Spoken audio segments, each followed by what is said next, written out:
27 septembre, je voudrais revenir sur cette proposition que j'ai intitulée Penser l'instant. Je vais avoir du mal à poser ma voix puisque je n'ai pas parlé de la journée, donc je vais essayer de trouver, de la hausser un petit peu pour que mes paroles soient claires et audibles. Voilà, penser l'instant. Je me sers du réveil et pour essayer de pour pour me servir de sa chronicité ou euh, de son mouvement pour un peu chronologiser justement ma parole à moi, mais surtout là ça tombe bien puisque parler de l'instant, évidemment l'instant chronique, l'instant temporel, parler de l'instant. Peut-on parler d'ailleurs de l'instant? Et c'est une chose qui est un peu antinomique, puisque finalement, dans les, l'instant est quelque chose qui se forme et se reforme et se déforme à l'infini. Donc on ne peut pas parler d'un instant, puisque l'instant est d'ailleurs un instant qui durerait combien? Comment mesurer cet instant? Donc ce serait l'instant d'un clignement d'œil ou de comment? Seconde, dixième de seconde, minute, demi-minute, un quart de minute, c'est pas possible. Arbitrairement, on peut parler de l'instant dans le sens, le moment un peu qui peut offrir une certaine permanence. Voilà la permanence d'un sentiment. Le temps que ça dure. Ça dure une minute, 10 minutes. C'est beaucoup, 10 minutes. Parce que le mouvement de penser, le mouvement de ressentir, le mouvement de réception des images, c'est dans l'esprit, ce sont des paroles, des images qui ne sont pas toujours concordants.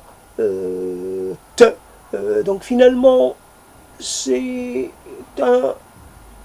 c'est quelque chose de totalement qui d'ailleurs est impossible à décrire. Le mouvement, la vitesse de production de ces images, de ces paroles est impossible à suivre. Et pour moi, ça dépasse la vitesse de la lumière, ça dépasse toutes les vitesses théoriques. C'est quelque chose. Peut-être ça dépasse pas. On peut la quantifier peut-être en vitesse, mais je ne parle pas de chronicité parce que finalement, ou alors je ne parle pas de cette possibilité de la mesurer parce que finalement, elle n'a pas seulement une vitesse dans le, comment dire, dans le fait où elle va associer des éléments un peu. Elle peut être ici et d'un coup, elle est à des milliers de kilomètres. Et à des milliers de kilomètres, c'est. Mais bon, c'est les lieux qu'on connaît. Donc on ne peut pas visiter quelque chose qu'on ne peut pas revisiter, quelque chose qu'on ne connaît pas. Mais surtout, elle a pour capacité de pouvoir faire des sauts dans le temps. Donc c'est une vitesse spatio-temporelle. Donc voilà, donc l'instant, parler de l'instant, penser l'instant, c'est quelque chose que j'avais commencé à articuler il y a déjà quelque temps. J'ai abandonné, j'y reviens parce que je me dis, il me faut aussi, à moi aussi, il me faut quelque chose sur laquelle je me focalise. Et ça aurait pu être le temps, l'instant. Parler de l'instant ou quelque chose que j'intitulerais l'instant ou de l'instant. Mais finalement, penser, c'est pas tellement non plus très pertinent, penser l'instant. Parce que finalement, ça peut induire en erreur dans le sens où on va se dire, ah tiens, je dois absolument penser. Penser. C'est pas la chose la plus intéressante à faire. Penser, c'est-à-dire produire des paroles articulées, très complexes, des paroles multiformes qui doivent évidemment produire un effet chez l'auditeur et démontrer par là une capacité à saisir la complexité des phénomènes, etc. Mais je trouve que c'est un effort vain, ça ne sert strictement à rien. La pensée, le ressenti, l'expérience, le fait même de ne rien ressentir ou de ressentir un peu les choses de la même façon en continu. Voilà ce que je voulais en fait comme angle d'attaque, c'était de me choisir donc dans cet élément, dans cette situation dans laquelle, soit parce que ça m'est venu en entendant parler des films d'Allen qui se répètent un peu, et puis finalement la répétition, pourquoi finalement avoir une réticence à se répéter. Peut-être parler de l'instant, ça serait de dire là, aujourd'hui, j'ai pris ce verre, je l'ai tenu entre mes mains, je l'ai pris à telle heure, je l'ai posé à telle heure, je l'ai gardé donc entre les mains pendant tant de temps, ou alors je l'ai pris, aujourd'hui je l'ai pris à un moment, je l'ai repris à un autre moment, et c'est en parler le lendemain, et le surlendemain, et il y aura une répétition, mais ça ne sera pas une répétition, parce que finalement, on parlera toujours du même sujet. Mais le même sujet, le sujet peut être le même, l'identique, mais seulement le verre, je ne le prendrai pas au même moment. Je ne pourrai jamais. Il y aurait toujours un décalage. Parce que je le prendrai à un moment et je le poserai peut-être toujours avec l'élément de décalage. Et autant quand on parle des choses, dans le phénomène de répétition, il y a toujours à un moment le début d'un décalage, c'est-à-dire d'une déformation ou d'une sorte de raccourcissement. Il y a des éléments qu'on va omettre de citer parce qu'on ne s'en souvient plus, ou parce que il pourrait nous embarrasser trop, parce qu'on est fatigué de les répéter, il peut y avoir cela. Donc on n'en parlera pas. On répétera la même chose, mais soit en rallongeant la part consacrée à certains éléments, soit en la raccourcissant. Et donc, mais on est dans la vérité. Notre vérité réside aussi dans la répétition. C'est la répétition jusqu'au moment, jusqu'au jour où cette répétition ne sera plus possible. Et là, il y a le problème. Le monde, et finalement, ce qu'on demande au monde, c'est d'être toujours comme on l'a, comme on le voit, comme on le sent, comment on le vit. Et le problème, c'est que le temps, le monde, il nous réserve toujours des surprises. Il est tout sauf répétitif, sauf monolithique, monocolore. Monde, ce qu'on a sous les yeux, peut du jour au lendemain, un instant à l'autre, disparaître. Voilà. Pour une raison, pour une autre, ça disparaît. L'environnement va changer, mais de façon qu'on n'a pas désiré. Donc la répétition, c'est un peu pas le temps figé, parce que là, ce n'est pas vrai, le temps ne se fige jamais. Donc par l'élément, là encore, il y a quelque chose qui introduit de la variation. Alors, variation microscopique ou variation macroscopique, peu importe, variation visible ou invisible,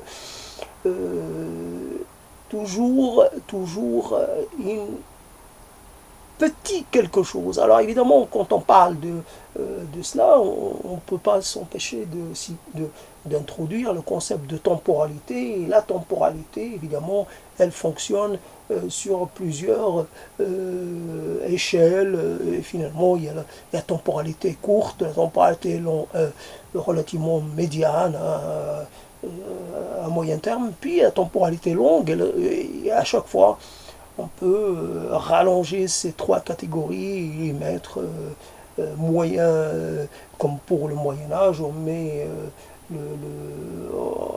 a une période dite Moyen Âge, mais après il y a le temps d'avant, puis il y a le temps d'après, comment on appelle cela, le Moyen Âge tardif, il y a, je crois qu'il y a d'autres termes, mais en tout cas on introduit une nuanciation ou des sous-catégories, donc à chaque fois donc la possibilité d'introduire dans le long terme. Alors le long terme, ça peut se compter en millions d'années, non, ça peut se compter en centaines d'années, en dizaines d'années. Donc quelque chose peut rester en l'état superficiellement et comme ça et extérieurement, mais en même temps, elle est travaillée par des éléments, par des processus de, euh, de refaçonnement ou dépouillement, quelque chose qui se vide de sa substance avec le temps. Peu importe, en tout cas, voilà, penser l'instant, il faut le dire et le dire et le redire, la pensée est un horizon impossible, est un horizon impossible, est un horizon inutile. Vouloir penser est quelque chose d'inintéressant. Penser, c'est pour pouvoir agir. Or, quand on est dans l'impossibilité d'agir et de, se, de pouvoir se saisir de ce qui, quelque part, se détermine comme élément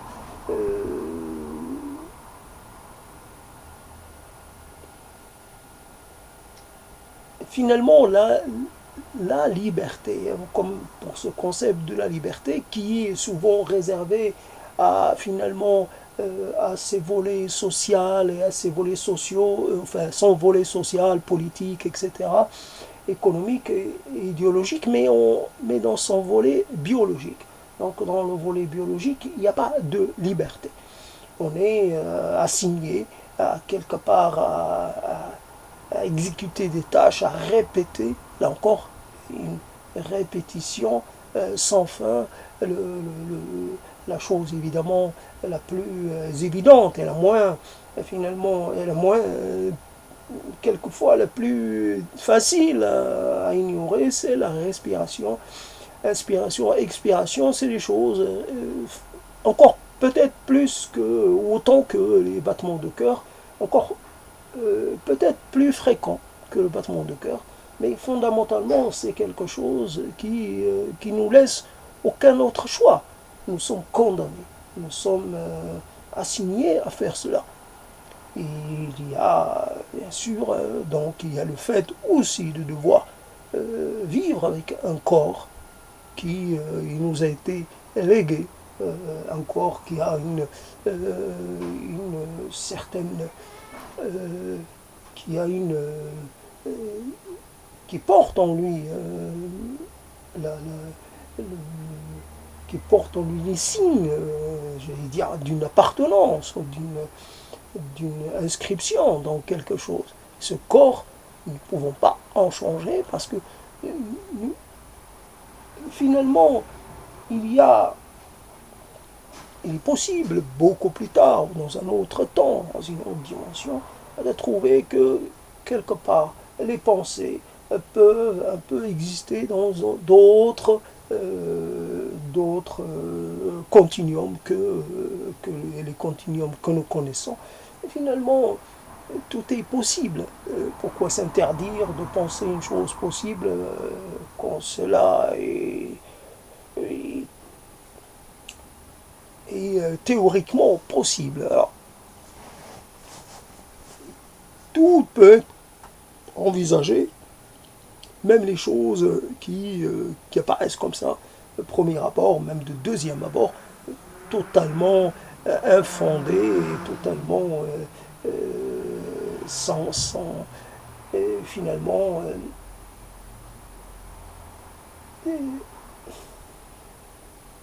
vide. Voilà. Donc, penser à cette incapacité, le moment, voilà, le lien entre l'instant et le plus que l'instant. Il y a l'instant et il y a quelque chose de plus que l'instant. Il y a peut-être une série d'instants qui vont faire, après, qui vont composer quelque chose en s'accumulant.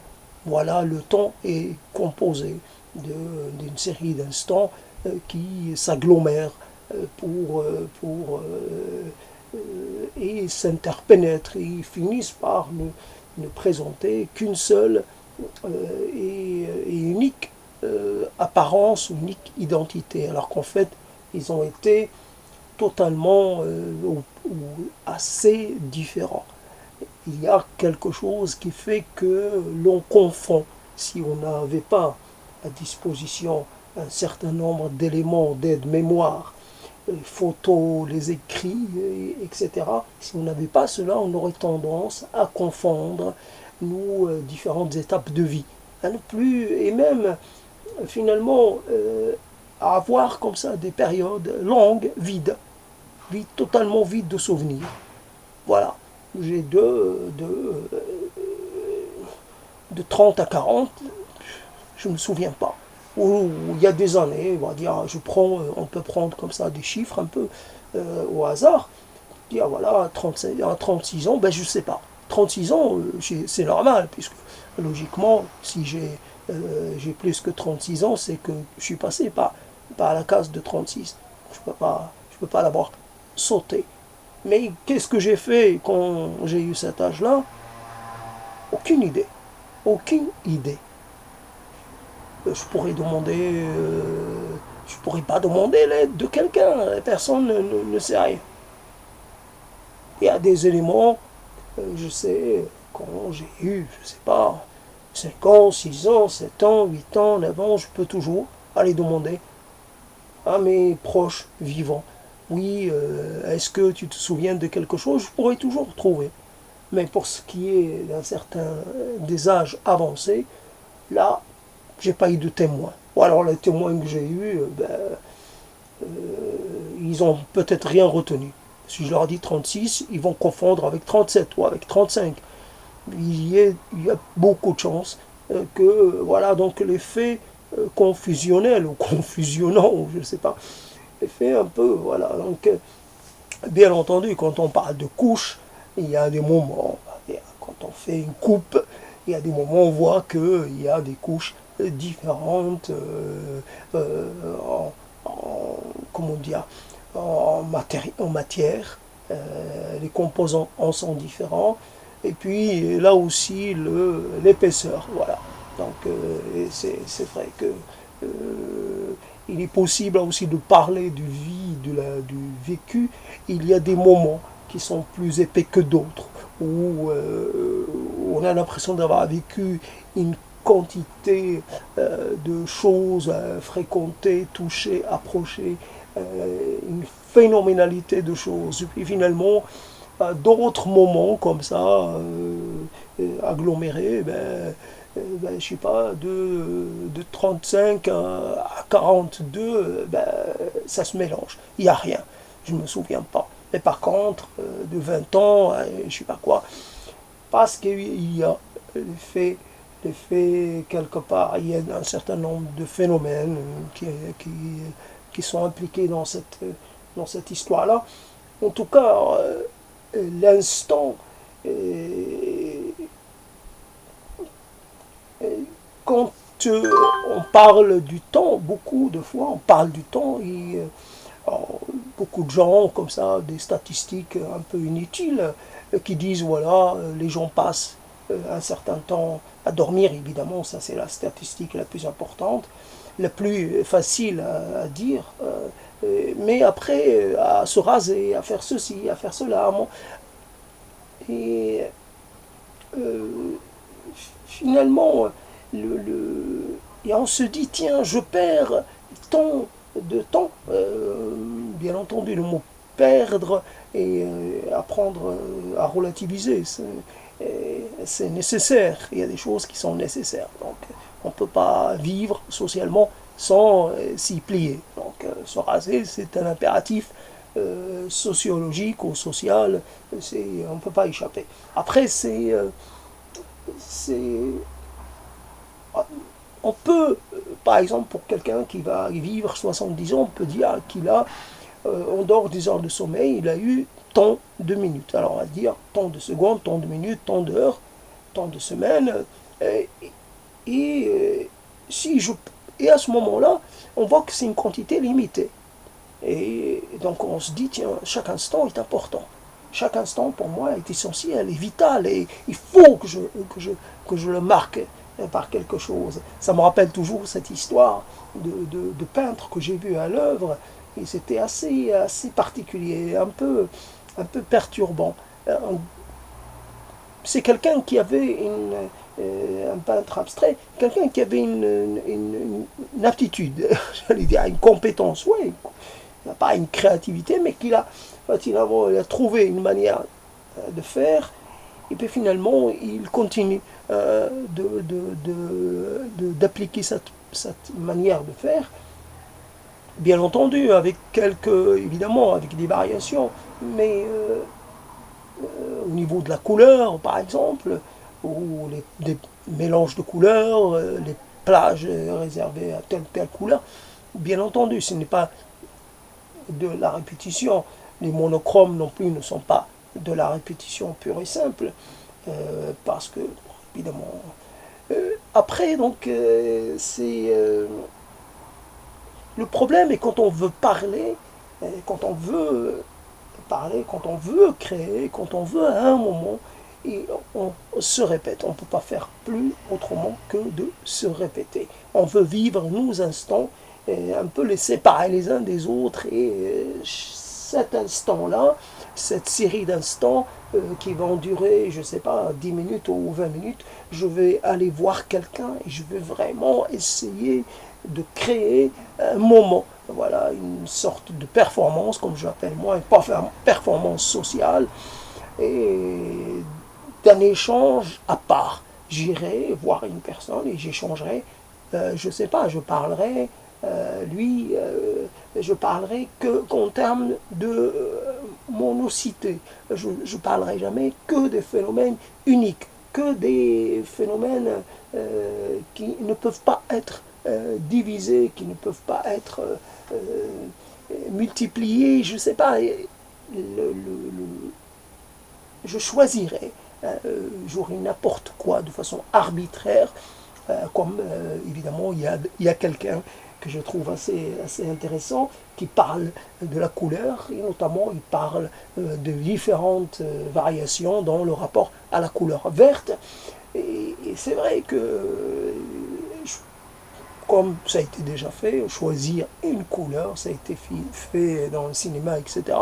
Choisir une couleur et un peu en faire la matière d'un récit assez long, et toujours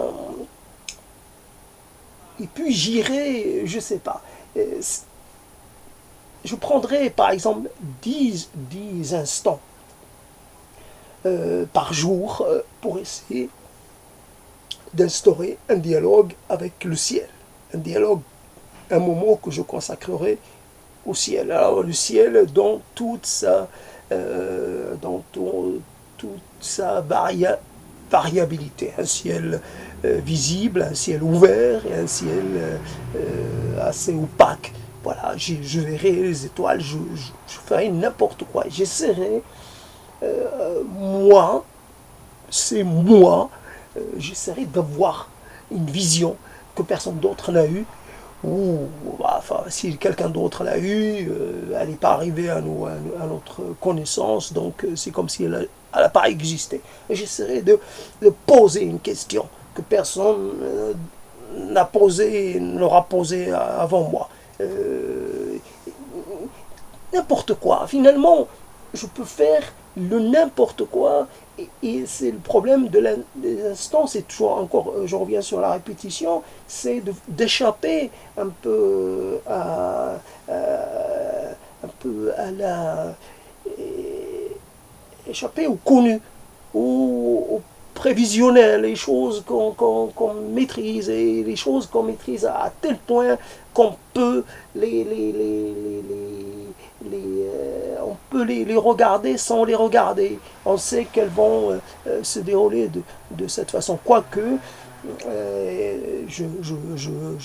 j'exécute une série de tâches quotidiennement, et si ces tâches-là, je devais les faire sans regarder, en étant aveugle, j'aurais du mal.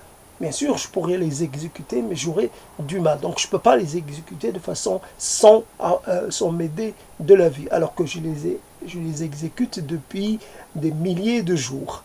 Ça ne fait pas l'accumulation, ne confère pas obligatoirement une maîtrise totale de la chose qu'on fait et qu'on refait.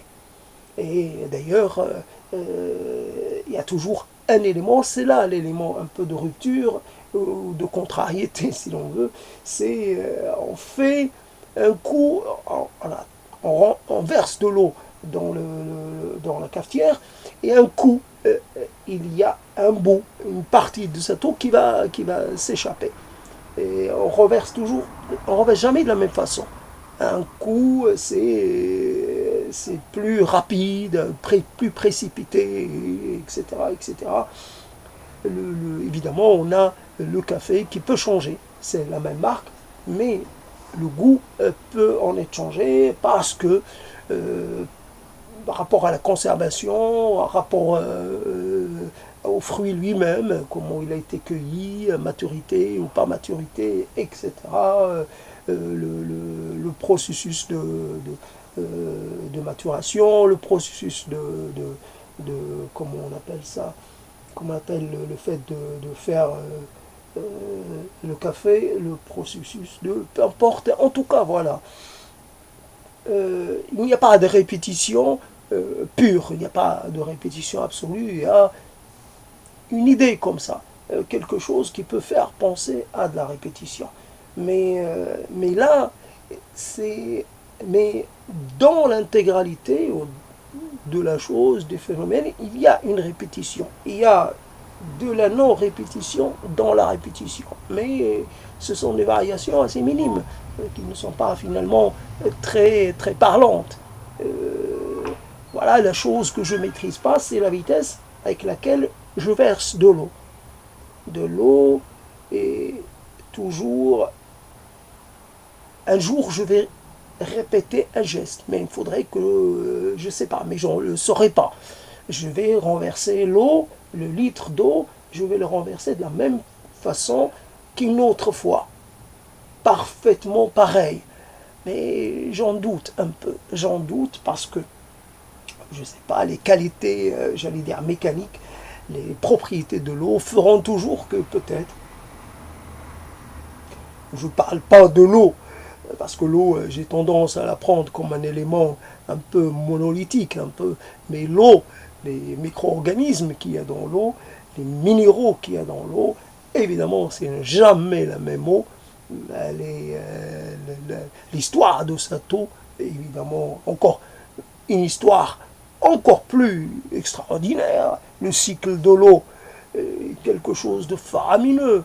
Une eau que j'ai à ma disposition aujourd'hui, peut-être qu'elle a mis des millions d'années avant de revenir, avant de repasser par l'endroit où a lieu la captation. C'est toujours quelque part, j'en sais rien, le processus comme ça. Alors on peut trouver de l'extraordinaire justement dans quelque chose de totalement ordinaire, de totalement presque inintéressant. Voilà comment on peut, on espère toujours que souvent on a un truc comme ça de choses qui qu'on dit. On les dit, on ne sait pas si on les dit un peu, si je travaille sur le thème de penser l'instant ou du rapport à l'instant, si je le fais comme ça, avec peu d'espacement dans le temps, j'aurais tendance à me répéter. J'ai la peur, et il y a des gens dont je fais partie qui ont peur, qui ont horreur de la répétition. C'est pour cela que je veux faire un peu l'éloge de la répétition, en ce sens où que la, comment on appelle ça, alors je ne sais pas quel est l'antonyme du verbe diachronie. En fait, finalement, la chose je veux éviter la diachronie. Si vraiment dans ma tête c'est bien ce à quoi je pense, en tout cas je peux me tromper, je peux renverser, mais j'ai déjà pas le terme. Donc finalement, la chose à laquelle il y a une beauté, parce que finalement, la répétition, là aussi, c'est une pure performance, parce que quelque chose a retenu mon attention de telle façon à ce que moi, je m'en souvienne complètement et que je sois capable de la répéter, de la réciter de nouveau, presque indéfiniment, dans les mêmes termes. Bien entendu, c'est jamais, je le sais, c'est jamais totalement la même chose. Mais je peux faire croire, soit à moi-même, un auditeur, qui peut être moi-même, ou un autre, que je me répète. C'est vrai, la chose à laquelle que je ne pouvais pas supporter chez les autres, c'est la répétition. Et j'avais toujours un rapport comme ça, de rejet vis-à-vis de cela. Je me fermais à cela. Pourtant, je ne voyais pas la beauté et le côté singulier, le côté performatif de la chose. Alors voilà, donc finalement, il y a quelqu'un qui essaye, parce que il sait que c'est trop tard. Il sait qu'il ne pourra pas s'appuyer sur un tel ou un tel ou un tel pour pouvoir apporter de la densité à son propos. Et puis il en a pas envie. Il est tellement dans quelque part dans la revendication de sa propre particularité qu'il ne veut pas. Qu'il ne veut pas. Non, ne m'aide pas. J'ai pas besoin je n'ai pas besoin de ton aide. J'ai pas besoin de béquilles. Peu importe, je vais marcher, je ne mettrai jamais je m'appuierai sur des béquilles. Voilà, je ferai face au monde en rampant, en ayant les difficultés, les pires difficultés.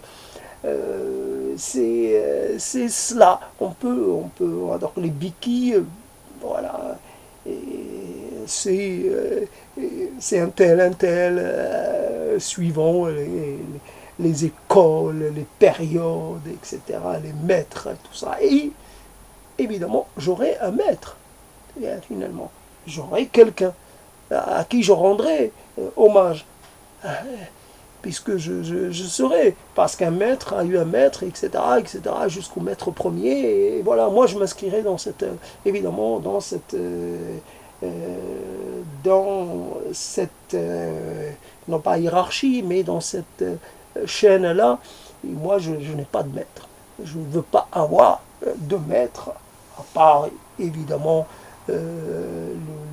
un maître, non pas individuel, mais un maître global, un maître social, une sorte comme ça, qui m'a transmis la langue, qui m'a transmis ce que, voilà, qui m'a permis, qui m'a donné ce que je mets en œuvre à l'instant, les choses que j'ai collectées, qui me viennent d'ici ou de là, évidemment, là, je dois évidemment m'incliner, je suis un élève, mais à ce moment-là, évidemment, j'essaie d'être un bon élève, un élève méritant, ça ne marche pas toujours, ça ne fonctionne pas, parce qu'il y a quelques moments comme ça où je peux éprouver un certain, une certaine, comment dire, un dépassement, et d'autres moments où je suis dans une sorte de médianité de la pensée, médianité de la formulation, médianité des mots.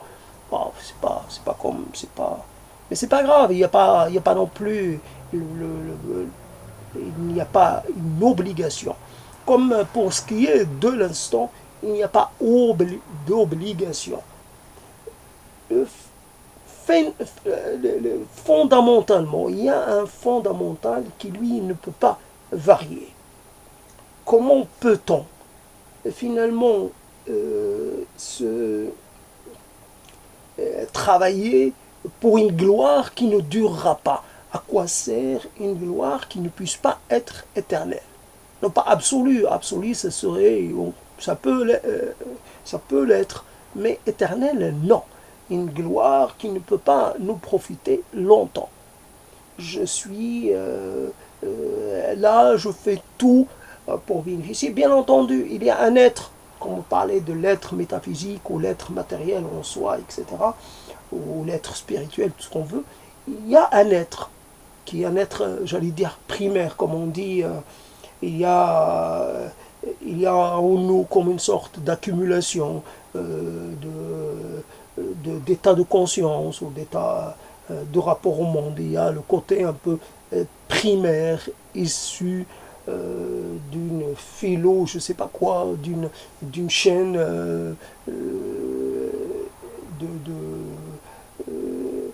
voilà, dans cette idée de l'évolution qui veut absolument, qui tient absolument à faire penser qu'il y a, comme pour ce qui est un peu divinisé l'être humain, en faire toujours l'élément le plus accompli et le mieux fait, le mieux abouti de tout le règne vivant. Et toujours là, Dieu a créé un être parfait, mais il l'a mis dehors parce qu'il a péché. L'évolution, elle va arriver au même résultat. Elle va arriver à ce que finalement, elle va retrouver l'être parfait tel que Dieu l'a créé. Donc finalement, la chose un peu se referme sur elle-même. Peu importe, il est né parfait ou alors il est parfait actuellement. D'ailleurs, ça fait un mouvement, j'allais dire, progressif. On part, ou régressif. On part de l'être humain tel qu'il est actuellement, tel qu'il correspond à l'image biblique, et puis après on descend jusqu'à lui trouver une parentèle saurienne ou des choses comme ça, voilà, et une antériorité, je veux dire. Donc finalement, la chose, alors je ne sais plus comment on disait, il y a donc, j'ai oublié ce que je voulais dire, je me suis perdu. Et il y a quelque chose de l'ordre dans la tête. On fait une expérience de vie qu'on trouve malgré ses longueurs, malgré ses étirements infinis, malgré le fait que quelque part on peut un peu se sentir un peu éloigné quelque part. On se dit, est-ce que ça vaut vraiment le coup? Mais il y a quel est finalement le bon, j'allais dire, le temps à vivre, puisque finalement, le temps de se former est un temps très long. on n'est toujours pas formé jusqu'à 60 ans. Peut-être qu'on n'est pas formé jusqu'à 80 ans, jusqu'à 100 ans. Je ne sais pas à quel moment on peut être formé, c'est-à-dire être dans la capacité de se saisir de la complexité de son environnement et évidemment des contraintes de cet environnement et finalement comment agir de la façon la plus efficiente possible pour finalement bien exister dans cet environnement. On peut le réaliser ça, on n'a pas besoin de vivre 100 ans ou plus pour réaliser cela. Certaines personnes y arrivent très tôt, mais beaucoup de gens n'y arrivent pas. Il y a une sorte d'immaturité, une sorte de simplification, une sorte un peu de côté un peu, c'est le côté un peu réactionnel trop rapide il y a, c'est le moment arrivé au moment où on peut prendre le temps de réfléchir aux conséquences d'une parole, d'un acte, etc. Seulement on voit des gens âgés, très âgés, et qui sont encore dans la réaction instantanée. Voilà, la réaction instantanée dont ils sont encore incapables de s'extraire des, comment dire, d'une situation pour pouvoir un peu envisager comment y répondre de la façon la plus utile possible. L'utilité d'une chose, d'une réaction, elle peut être évidemment envisagée dans le court et dans le long terme. Il y a des réactions qui peuvent très bien se retrouver inutiles, voire malsaines, voire inefficaces, voire mauvaises. La réaction judicieuse n'est pas la réaction qui, comment dire, on n'a pas une idée comme ça, rapide, claire, immédiate, de la réaction qu'il faut apporter, qu'il faut avoir. Voilà l'instant et l'instantanéité, l'immédiateté. L'immédiateté de la relation. Nous avons grandi dans un monde qui nous a fait vivre dans un effroi permanent. Voilà le téléphone rouge, donc voilà les fausses alertes, etc. Le monde était prêt à basculer dans la guerre atomique parce que c'était à quelques secondes près. Voilà, si on avait suivi, si un dirigeant avait suivi les fausses alertes, etc., la guerre atomique aurait éclaté et nous aurions été dans une situation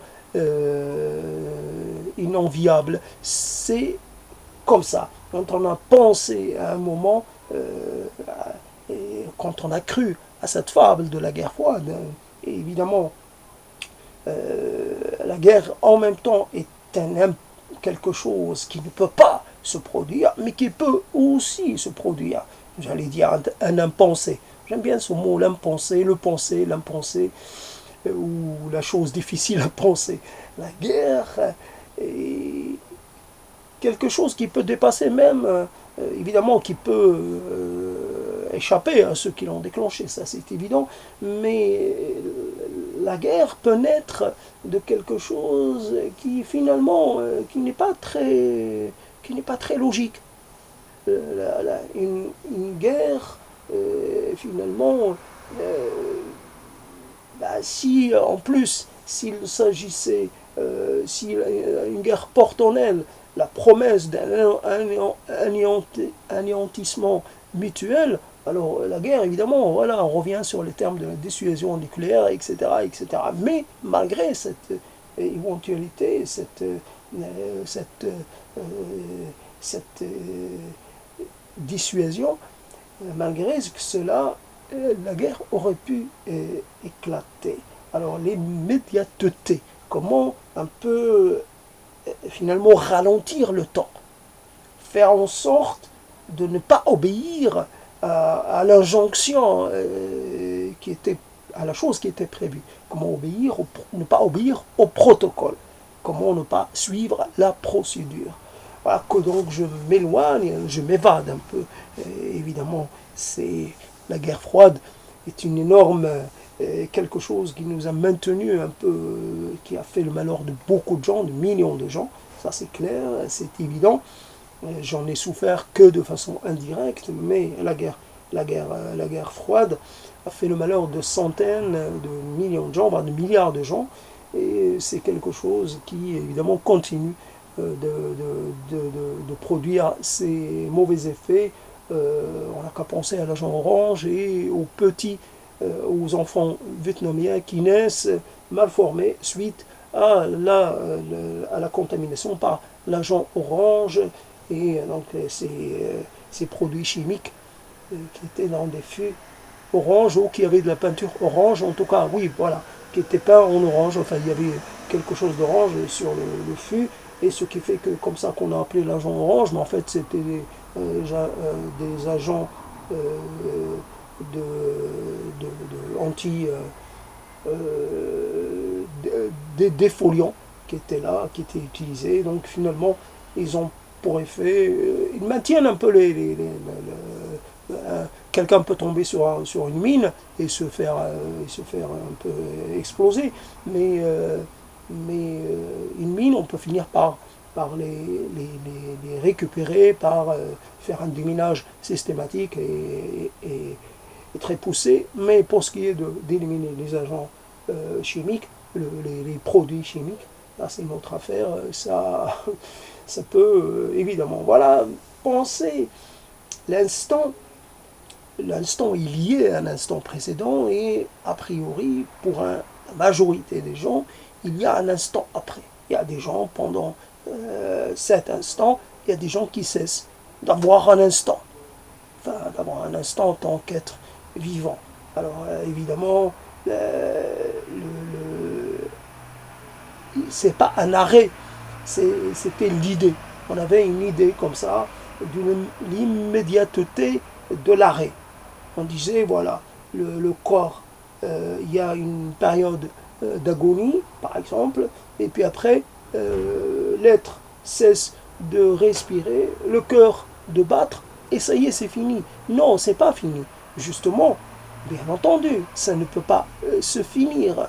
C'est pas comme l'électricité qu'on éteint de façon immédiate parce que on aura appuyé sur un bouton. Non, c'est justement ça se poursuit. Le corps est quelque chose de beaucoup plus complexe et donc il y a donc l'arrêt n'est pas définitif. Donc je ne peux pas dire qu'une personne est morte. Une personne est en train de passer d'un état à un autre. Évidemment, j'ai fait dans mes développements l'idée, j'ai rejoint les atomistes ou les, de l'Antiquité, je me suis trouvé un peu comme cela, tout seul, non, non, pas tout seul, mais enfin, beaucoup de chemins m'ont guidé vers les thèses de cette école-là. Finalement, il n'y a pas de mort, il y a une transformation, il y a une sorte de dispersion. De toutes les façons, nous dispersons. Vivants, nous dispersons des parties de nous-mêmes sous forme de cellules, sous forme de bactéries, sous forme d'éléments variés dans nos déjections, etc., etc. Il y a toujours, nous ingérons des choses, en même temps, nous restituons, enfin, il y a des parties de nous qui peuvent se retrouver quelque part, à des milliers de kilomètres, j'imagine, je ne sais pas. En tout cas, l'arrêt, l'immédiat, fondamentalement, il y a quelque chose qui nous enchaîne, il y a un enchaînement, il y a une sorte non pas d'imbrication, mais je ne sais pas comment le dire.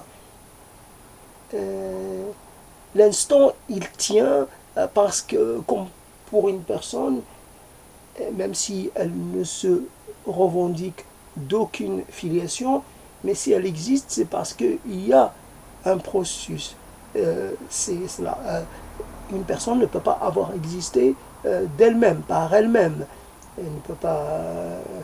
Elle a été mise au monde suivant une procédure évidemment qu'on connaît. Un instant, il n'existe qu'appuyé sur l'instant précédent. Il ne peut pas exister par lui-même. C'est une, là encore, comme le temps est quelque chose qui est difficile à penser ou à décrire, et puis finalement l'utilité. Alors évidemment, les instants, nous avons besoin des besoins sociaux, des besoins économiques ou autres, qui font que nous avons besoin de,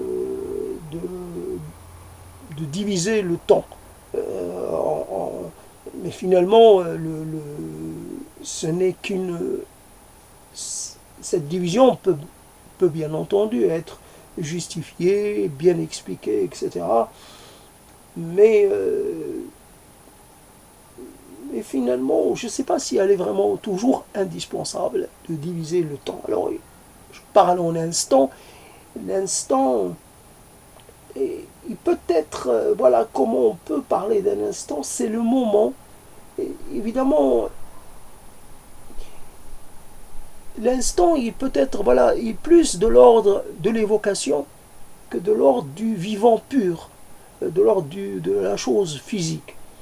Une évocation, c'est quelque chose qui ne peut pas être montré, ça se passe en soi, et c'est quelque chose de, comment on pourrait dire, c'est le temps de vie d'une particule, je ne sais pas, ça vit combien une particule cosmique. Bon, particule cosmique, non, c'est pas vrai, parce que ça vit suffisamment pour traverser le corps entier, enfin le globe terrestre, j'en sais rien, en tout cas. Non, il y a comme ça des éléments, on va dire, je sais pas, il y aurait des éléments comme ça microscopiques qu'on pourrait créer, qui ont une durée de vie très, très brève. En tout cas, je ne trouve pas comment on peut représenter cela. Il peut y avoir tout un enchaînement d'idées, voilà, le mot association. Ça vient parce qu'il y a un élément qui s'est associé avec un autre élément, etc., etc., plein d'éléments comme ça. Et puis finalement, à un moment, il y a un visage ou un instant qui est revenu dans la mémoire, qui est venu se représenter devant mes yeux, devant ce qu'on pourrait appeler les yeux intérieurs, le regard intérieur. Je les ai vus dans ma tête. Mais cet instant ne peut pas exister sans s'appuyer sur d'autres instants. Mais cette durée de vie, elle est toute aléatoire. Voilà, ça peut durer très peu de temps. Parce qu'il y a aussi le phénomène d'éjection, de repoussement. Nous repoussons certains souvenirs, nous ne voulons pas qu'ils s'installent, qu'ils soient à leur aise, et nous les faisons, nous les refoulons, comme on appelle cela, quelquefois avec succès. Refoulés pour quelques heures, quelques jours, quelques années, etc., ou pour le restant de notre vie, qui sait. Voilà donc, parlons de l'instant. Et il y a le moment, évidemment, quelques termes comme ça, qui interviennent, qui s'imposent. Le mot aléatoire. L'aléatoire. Autant, c'est vrai, on peut craindre l'aléatoire.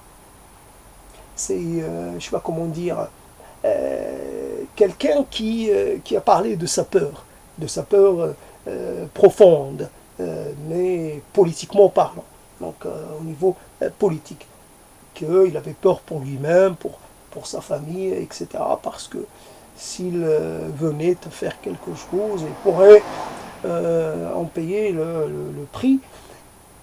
La chose qu'on ne dit pas, c'est qu'est-ce que ça provoque un peu la peur.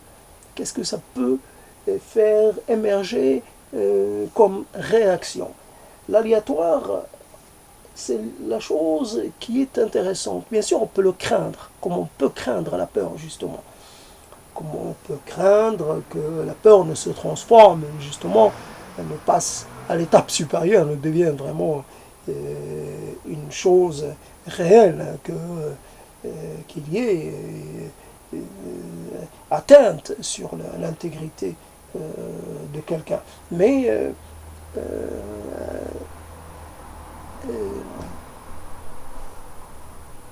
voilà, donc finalement, il y a quoi? Il y a l'aléatoire, c'est une chose qu'on peut craindre, et raisonnablement, mais l'aléatoire, c'est ce qui permet quelquefois de faire en sorte que qu'on fasse appel à quelque chose qu'on a en réserve, mais qu'on met jamais en action. Il y a dans certaines, comme on dit, dans des conditions assez particulières, le, il y a une sorte d'échange de rôle, il y a des déplacements, il y a des gens qui se révèlent des héros et d'autres qui se révèlent comme des gens faciles à influencer. Évidemment, l'exemple de ceux qui avouaient parce qu'ils avaient trop peur de la torture et des pressions, et ceux qui finalement qui restaient silencieux face à la torture la plus poussée. Je ne parle pas de la question du Moyen-Âge, mais je parle de la torture contemporaine. La torture du Moyen-Âge, je ne sais pas si elle laissait. Il s'agissait vraiment. La Vierge Noire, c'est quelque chose qui peut faire réfléchir. Quelque chose je ne sais pas. J'ai pas visité physiquement, mais à travers la télé, j'ai pu voir quelques éléments comme ça. Et puis j'ai entendu parler de certaines choses, comme faire éclater les membres, comme vraiment. Il y a donc, en tout cas, il est possible que des gens n'avouent jamais, ils ne dénoncent jamais, évidemment, leurs complices. Et l'aléatoire peut justement révéler, l'événement extraordinaire ou imprévu peut révéler quelque chose qu'on a en nous, mais dont on ne se doute pas. Quelquefois, on se juge comme un peu facile à influencer, par exemple, on peut dire facile à effrayer. Voilà, facile à effrayer. Et pourtant, je me rappelle, voilà, une chose, je me rappelle de cette chose que je ne peux plus faire actuellement, et parmi d'autres choses, il y avait quelqu'un qui avait perdu son chapeau sur le Pont Neuf.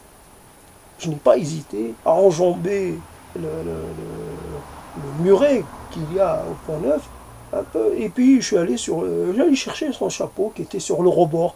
Je sais pas, il me pensait que j'aurais pu très bien basculer, parce que, je sais pas, le rebord, il peut être assez glissant, je sais pas, il y a des mousses, il y a des choses comme ça. Non, j'ai allé chercher le chapeau dans un geste totalement impensé. Ça a été d'une spontanéité effrayante. Et puis la fois où, de l'autre côté du pont, où je me suis assis à côté d'une amie de l'époque, on s'est assis comme ça sur le rebord du Pont Neuf. Et on est resté un moment, sans jamais avoir peur. Je sais pas, on aurait pu dire, tiens, le rebord aurait pu céder. Le problème du Pont Neuf, c'est pas que je puisse tomber dans l'eau, que je ne sache pas nager, mais on peut tomber sur les piliers, on peut tomber sur les piliers, enfin du pont lui-même, on peut tomber sur des rochers, on peut tomber sur des arbres. C'est pas un lieu pour plonger. il y a trop de risques, il y a des choses comme ça. L'eau peut ne pas être assez profonde pour pouvoir justement, on tombe et on se heurte, on heurte quelque chose qui va nous faire passer de vie à trépas. Et aujourd'hui, alors que normalement, je peux dire, j'ai assez vécu, ou je pourrais dire, tant qu'à faire, autant mourir, ne pas mourir comme tout le monde. Eh ben, non, je ne le fais pas. Cet acte-là, je ne le ferai pas. Même si, quelque part, on devait me tenter par un moyen ou un autre, non, je ne le ferai pas. Là, une sorte, le héros un peu le héros impétueux, ou le héros irréfléchi, je ne sais pas comment dire, un peu les actes d'héroïsme, si on peut les appeler ainsi, inutiles, ben, je ne les ferai plus. Et parce que voilà donc pourquoi j'ai parlé de cela, je n'en sais rien, j'ai oublié pourquoi j'ai parlé de cela. Voilà comment on peut installer et finalement avoir un élément mouvant pour parler du temps. C'est évidemment, ça va dans le sens. Et un élément mouvant, il n'y a pas besoin d'autre chose de plus. Il n'y a pas plus indicatif, il n'y a pas plus informatif, il n'y a pas plus, comment dire, la chose qu'on questionne en permanence. L'heure, même quand on n'a pas d'impératif particulier, l'heure c'est la chose qu'on regarde et qu'on scrute. On est tellement dépendant et on sait d'un savoir acquis depuis toujours. Je me rappelle le jour où j'ai appris à lire l'heure, j'aurais mieux fait de ne pas savoir.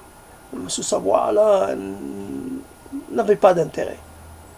C'est quelque chose qu'on apprend rapidement, mais qui est quelque chose d'inutile. À quoi savoir, à quoi ça peut servir ce savoir-là quand quand on ne sait pas quoi faire de son temps.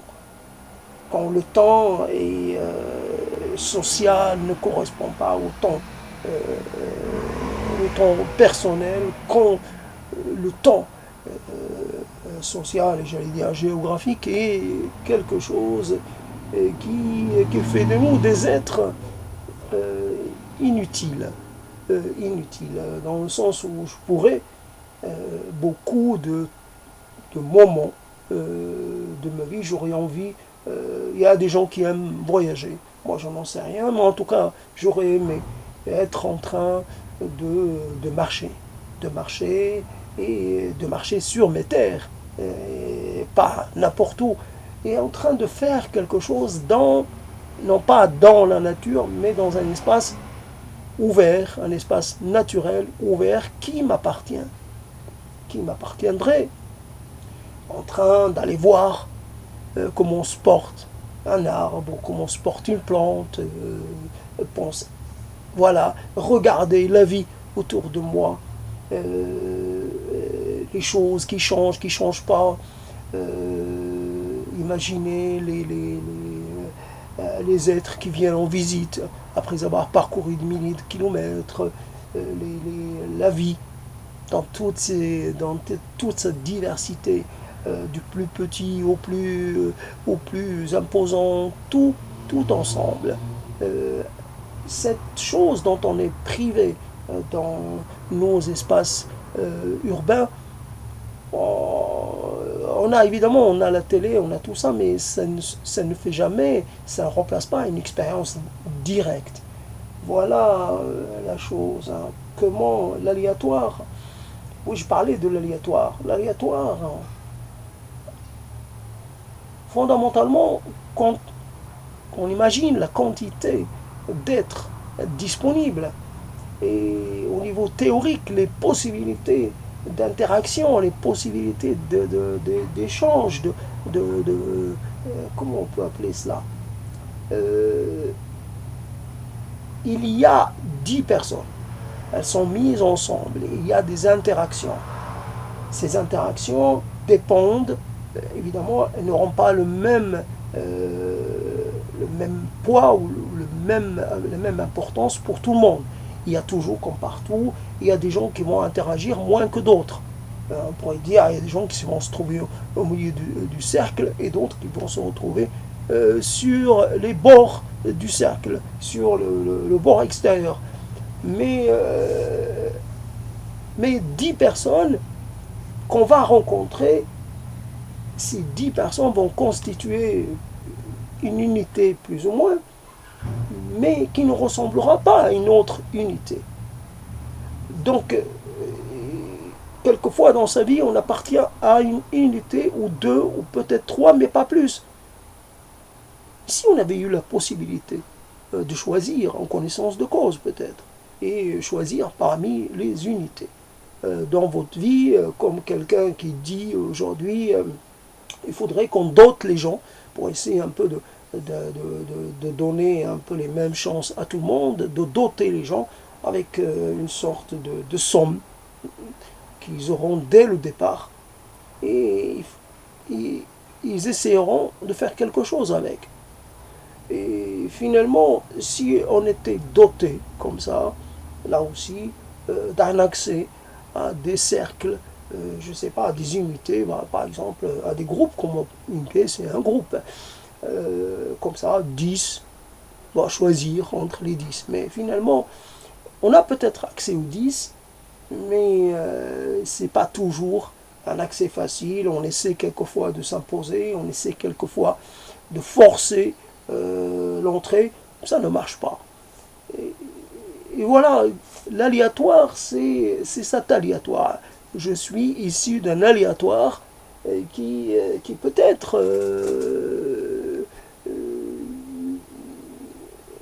considéré comme bon ou mauvais, ou plus ou moins bon que mauvais, ou etc. Je n'ai pas le choix. Je continue d'ailleurs d'être dans l'aléatoire. En tout cas, moi, je suis sorti de l'aléatoire, puisque finalement, je me suis sorti de la société. Donc l'aléatoire, il peut y avoir encore des aléatoires, mais les aléatoires relativement de peu d'importance.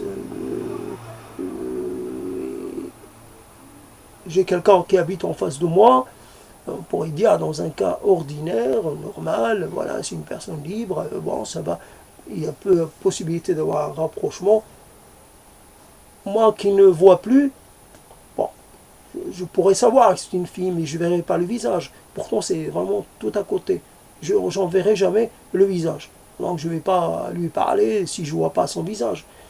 Je vois juste quelque chose qui ressemble à un visage, mais sans pouvoir identifier quoi que ce soit. Je verrai si une blonde ou une brune, par exemple, mais pas plus. Donc, finalement, les possibilités de l'aléatoire, après,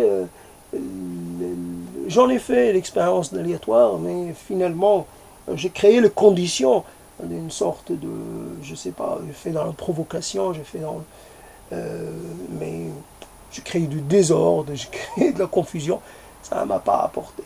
Alors voilà, à l'instant, penser à l'instant. Pourquoi penser à l'instant? Puisque il y a une sorte, comme il y a eu ce concept de concurrence des mémoires, concurrence des pensées. Je veux moi aussi penser. Je veux être pris pour un penseur. Qu'est-ce qu'il me faut? Pouvoir prétendre à l'exercice de la pensée, à l'exercice de la parole.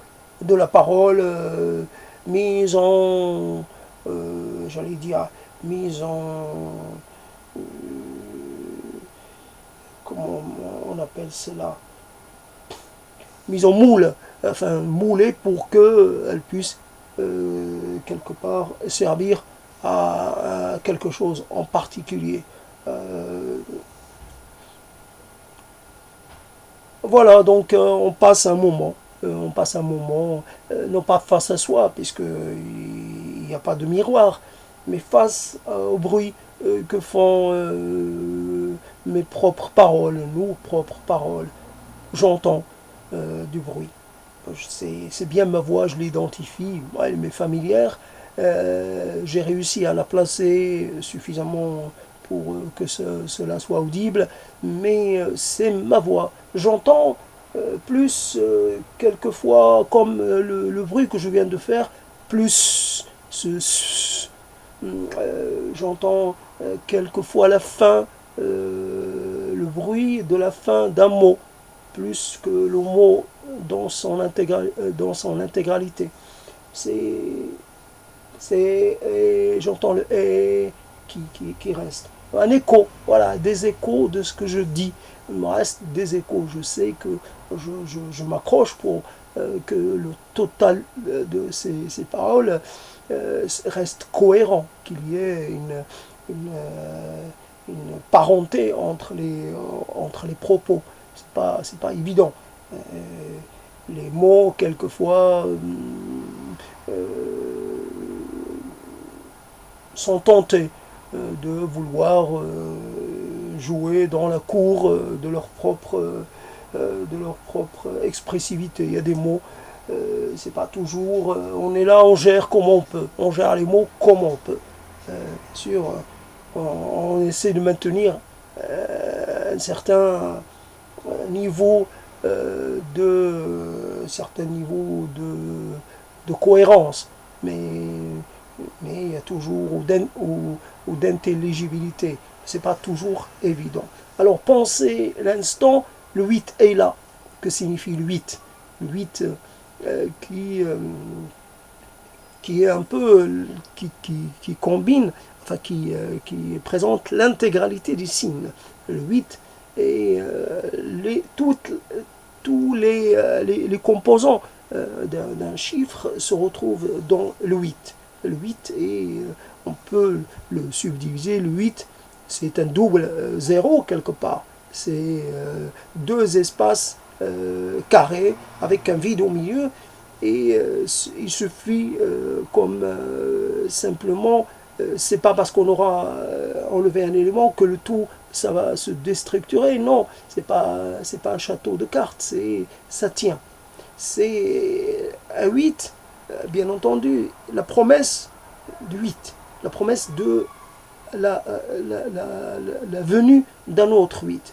Mais ce ne sera pas un 48, ce sera un 58. 58, mais si je attends un petit peu, j'aurai de nouveau mon 48. Mais il faut que j'apprenne l'attente. L'attente. Je peux provoquer ce phénomène de façon, je vais dire, mécanique, active. Je peux prendre le réveil et commencer à faire défiler les chiffres. Mais non, ça ne sert à rien. Si je le fais une fois, j'aurai pas l'envie de le refaire. Donc je dois attendre. J'attends. Voilà, le temps impose de prendre son temps, d'apprendre la patience. La patience, pour quelque part, quand on veut quelque chose, on doit apprendre à attendre. On doit apprendre à la recevoir à un certain moment. On en dispose à un moment particulier, mais on n'en dispose pas à chaque fois que cela pourrait nous venir à l'esprit. C'est un élément extérieur. Voilà, il y a comme ça la manifestation de quelque chose d'extérieur à moi que ma subjectivité ou mon vouloir à moi ne peut pas changer.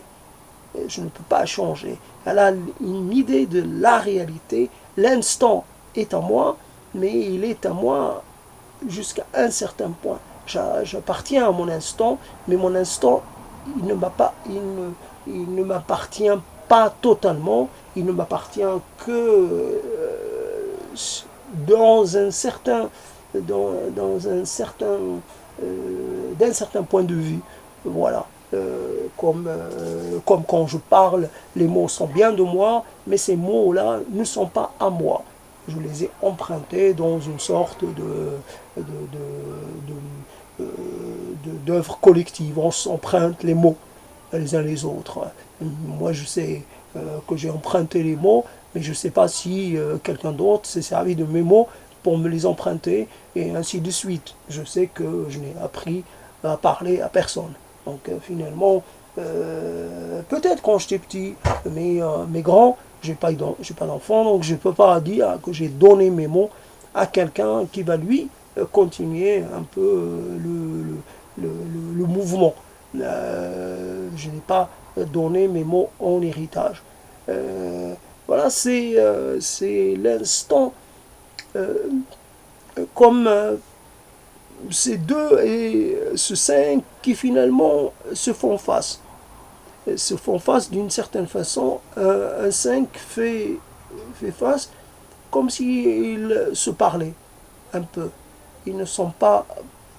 Ils sont. En fait, finalement, c'est l'image inverse. Le 5 est l'inverse d'un 2. Bon, ils se font face, mais ils ne sont pas identiques. Ils ne sont pas identiques parce qu'ils sont pas. Ils ont quelque chose qui les différencie. Une simple petite chose. Donc l'instant n'est jamais identique, ou alors il est identique jusqu'à un certain point. Il y aura toujours un élément qui va... J'en sais rien. Il peut y avoir dans cette idée de l'instant, l'instant qui va faire en sorte que quelque chose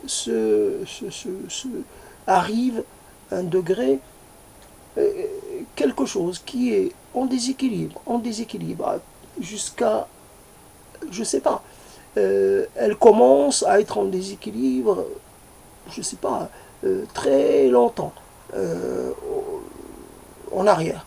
Petit à petit, le déséquilibre s'accentue, s'accentue, s'accentue, s'accentue jusqu'au moment où, où un ultime élément va faire en sorte de produire un effet pris en lui-même. L'élément qui a causé l'effondrement de la structure, normalement, ne pouvait pas. Mais il s'est ajouté, comme on pourrait dire, une plume. Une plume s'est ajoutée à quelque chose. Il a suffi de cette plume pour faire basculer, je ne sais pas moi, la tour de Pise, ou j'en sais rien, quelque chose qui, finalement, qui a entamé son mouvement de basculement il y a très longtemps.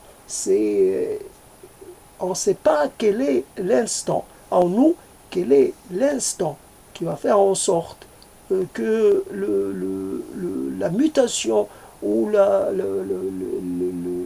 début de la fin a commencé pour nous. À quel moment la chose qui va nous emporter a basculé.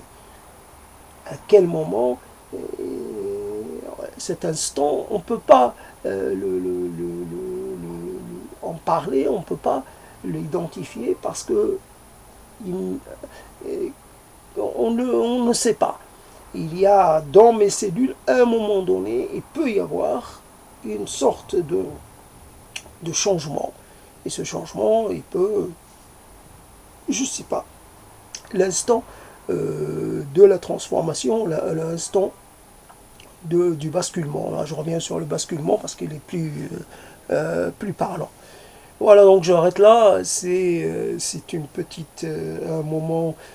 Les mots passent et se ressemblent, c'est évident. Il faut pas dire le contraire. Il y a une impossibilité, j'allais dire, fondatrice ou foncière, et on ne peut pas être que soi-même dans les paroles qu'on dise. Si on change le thème, c'est toujours moi qui approfondit, qui enrichit ce thème et personne d'autre. Évidemment, le souhait ultime, c'est que d'autres se saisissent du même thème et qu'ils le travaillent à leur façon. C'est ça qui est intéressant. Comme quand on essaie de faire quelque chose de manuel et qu'en fait, des fois on met un temps infini avant de trouver une astuce pour pouvoir aller plus rapidement ou être plus efficace. Et finalement, on verrait quelqu'un d'autre à côté de nous travailler on serait étonné de sa forma- performaticité, de sa capacité, de son adroitesse, à quel point il est doué, dire qu'il est, voilà, il nous dépasse. Il fait quelque chose pendant que moi, je suis qu'au début. Il fait la chose, moi je finis, la chose qu'il a fini lui, a l'air totalement, a l'air achevée, a l'air parfaite. La mienne, elle est pas, c'est pas ça. Il va falloir que je reprenne, ouais, il va falloir que j'arrête d'espérer, je cesse de vouloir. Donc il peut y avoir dans le rapport au mot, le rapport comme ça, quelqu'un qui va, lui, va vraiment trouver les angles d'attaque, la façon de faire, qui va faire montre d'une compétence et euh, d'une habileté, pourquoi pas, puisque dans mon domaine, habileté qui est presque euh, euh, quelque chose qui va... c'est ce que j'essaye de faire, atteindre à une certaine habileté, à une certaine à maîtrise des mots. Euh, je sais qu'entre le moment, la première fois où j'ai pris, c'était pas la première fois, mais la première fois que je me suis mis devant la caméra, et sinon j'avais l'habitude des mots. Et il y a donc, en tout cas, entre la fois 2015-2016 et aujourd'hui, il y a une différence. Il y a une sorte de... évidemment, je peux savoir que je peux tenir. C'est ça le truc, tenir pendant un certain temps, ce qui est... quelquefois, c'est ce que je veux, c'est ce que je désire, et quelquefois, et je suis entraîné. C'est un effet d'entraînement. C'est pas une volonté de prolonger ou d'alourdir ou de rester. C'est à partir du moment où j'arrête, quelque part, je reviens vers le silence. C'est pas toujours intéressant. Et c'est pas toujours ce que je désire. À un moment, quand je parle, j'ai l'impression d'être actif, d'être dire des possibilités me sont offertes. Ça ne veut pas dire que ça va être concluant, mais des possibilités de formulation sont à ma portée. Quelquefois, ça se passe bien et quelquefois, ça se passe assez moyennement. Je ne dirais pas que c'est médiocre, c'est moyen. Alors, c'est pas quelque chose de vraiment euh, que je recherche avec acharnement, l'excellence. Bien sûr, le mot a été important à un moment donné, maintenant il ne l'est plus. Excellent en quoi? Excellent pourquoi?